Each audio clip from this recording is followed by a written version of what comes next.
পাওয়া আবহাওয়া দপ্তর থেকে আজকে সবচেয়ে বড় গুরুত্বপূর্ণ খবর। কিছুক্ষণের মধ্যেই আঘাত হানতে চলেছে প্রবল শক্তিশালী ঘূর্ণিঝড় দানা। মুহূর্তেই লন্ডভন্ড হয়ে যেতে পারে পশ্চিমবঙ্গের উপকূল। রাতেই একাধিক জেলায় নেমে আসবে ভয়ানক দুর্যোগ। 6 থেকে 7 ফুট উচ্চতায় হতে পারে জলোচ্ছ্বাস। এছাড়া আগামী 24 ঘন্টার মধ্যে দুই বাংলার বিভিন্ন জেলায় প্রবল ঝড় বৃষ্টির সম্ভাবনা, এমনটা জানাচ্ছেন আবহাওয়া দপ্তর।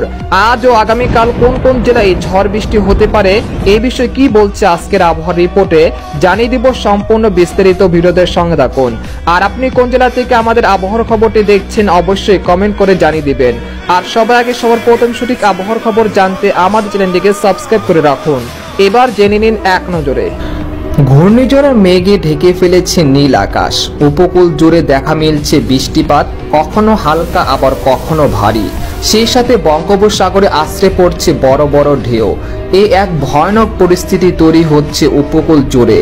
আবহাওয়া দপ্তরের পূর্বাভাস, আজ রাতের মধ্যেই আঘাত হানতে চলেছে শক্তিশালী ঘূর্ণিঝড় ডানা।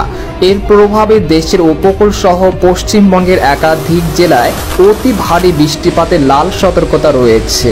তবে এই মেঘ বৃষ্টির প্রবণতা আগামী শনিবার থেকে কমে আসতে পারে বলে জানিয়েছেন বাংলাদেশের আবহাওয়া দপ্তর।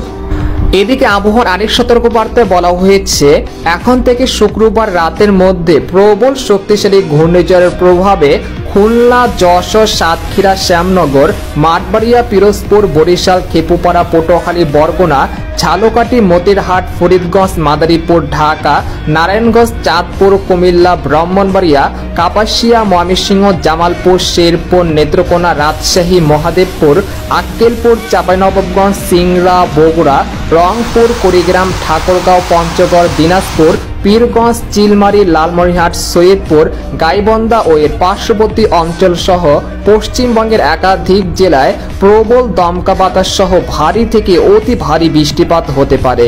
এতে করে ক্ষতিগ্রস্ত হতে পারে মাঠে থাকা ফসল ও কৃষি জমি। তাই এখন থেকে পূর্ব প্রস্তুতি নিয়ে রাখুন। এদিকে সামুদ্রিক আবহাওয়া, বর্তমানে বঙ্গোপসাগরে 3 নম্বর স্থানীয় সতর্ক সংকেত রয়েছে। পরবর্তীতে 5 থেকে 7 নম্বর বিপদ সংকেত আসতে পারে। মধ্য বঙ্গোপসাগরে অবস্থানরত সাধারণ ঘূর্ণিঝড় দানা আরো শক্তি অর্জন করে উত্তর উত্তর পশ্চিম দিকে অগ্রসর হয়ে প্রবল ঘূর্ণিঝড় আকারে বর্তমানে উত্তর পশ্চিম বঙ্গোপসাগরে অবস্থান করছে। এটি আরো অল্প কিছু শক্তি অর্জন করে মূলত উত্তর পশ্চিম দিকে অগ্রসর